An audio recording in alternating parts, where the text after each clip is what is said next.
Welcome friends, welcome back to the Dirty Little Workshop. You may remember this lens from previous videos. I'll link to them at the end and down below. This lens was all folded over. The nose and the filter rings were all folded over, and we pounded them back into shape with a hammer and a dowel.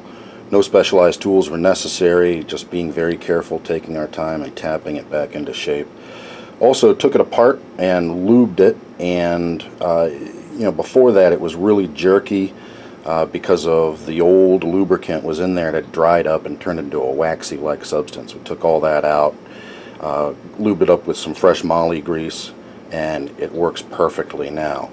This is the camera that lens came with, and it's a rangefinder camera, meaning it's not an SLR, it's not a single lens reflex. The lens, when it's on the camera, projects the image directly onto the film, and you view your scene and compose it by looking through this viewfinder in the back and sort of accommodating for the difference in perspective from the viewfinder to the lens, and then you focus it and get everything lined up. The way that it does this on the lens, you can see as it focuses to infinity, the rear of the lens actually projects into the camera to focus it on the film plane. So here's your minimum focusing distance, it's about 1 meter, and then as you turn this, it focuses out to infinity. And the way that you can get it focused is, as you're looking through this viewfinder, there's a yellow dot in the center, and basically it provides a double image. The double image, once you get them lined up, that's how you know the thing is in focus. And the way that that works is there's a little piece in here, and you can see this little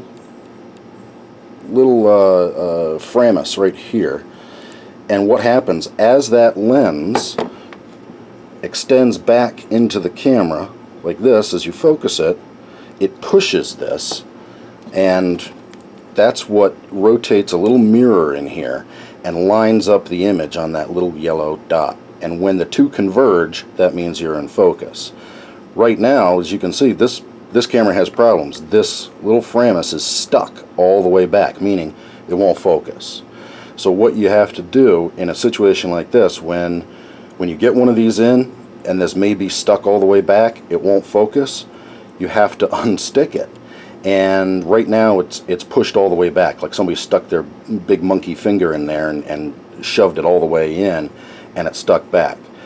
Actually, it's fairly easy to unstick. If I just stick this in here and move this, you can see it will move, but it's herky and jerky, and it won't necessarily stay. It's sluggish.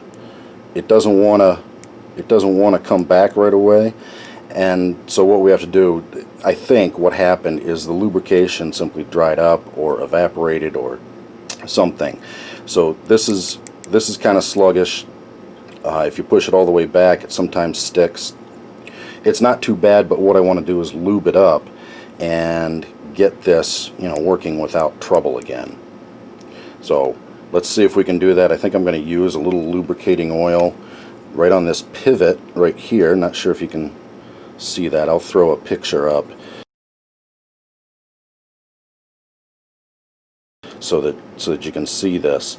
But this is where we're going to lubricate. I'm just going to put just the tiniest bit of penetrating oil on that, let it set, and that should work and bring this back into not being sluggish and being able to focus again. So let's see what we can do.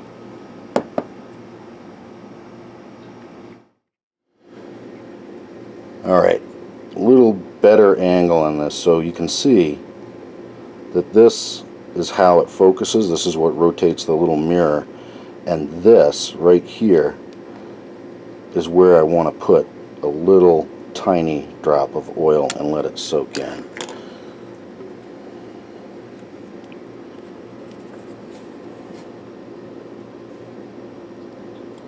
And that's it. That's all we need. that little tiny bit is going to soak into this camera, and it's going to work its way in through the mechanism and make sure that everything is lubed up. We're going to give this about an hour to soak in, and we'll come back at it and see what kind of progress we've made. Alright, it's been about an hour.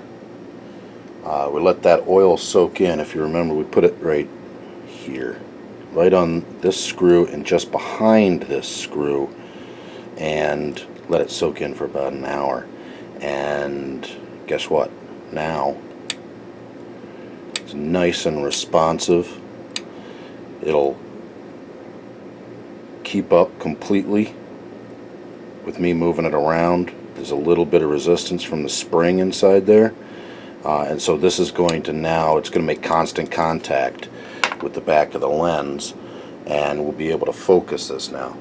So now that part of this camera is fixed. It's got a couple other problems, but we'll deal with those maybe in later videos. For instance, the self-timer switch here is stuck. I don't know if I'm gonna fix it.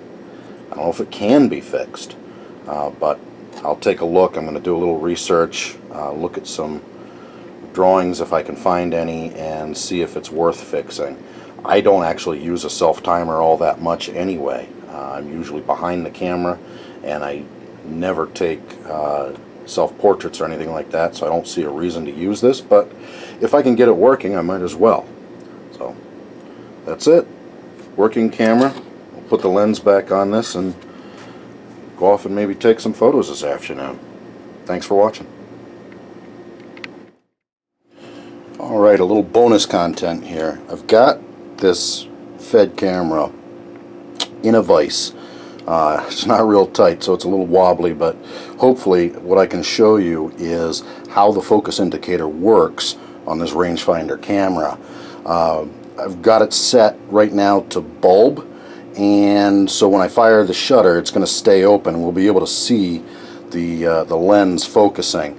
Right now it's set at minimum focus, so it's all the way out, and then I'll rotate it all the way to infinity, and you'll see the little Framus move in there as the lens, the back of the lens, pushes back on everything. So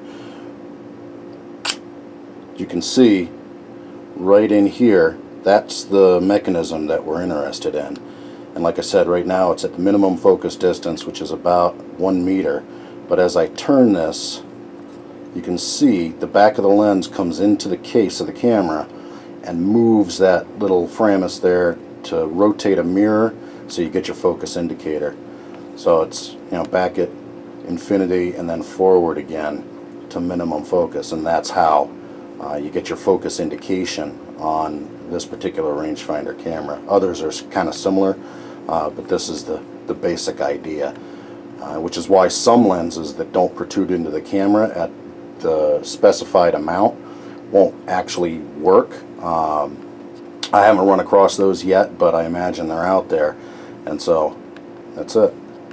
Bonus content. Thanks for watching.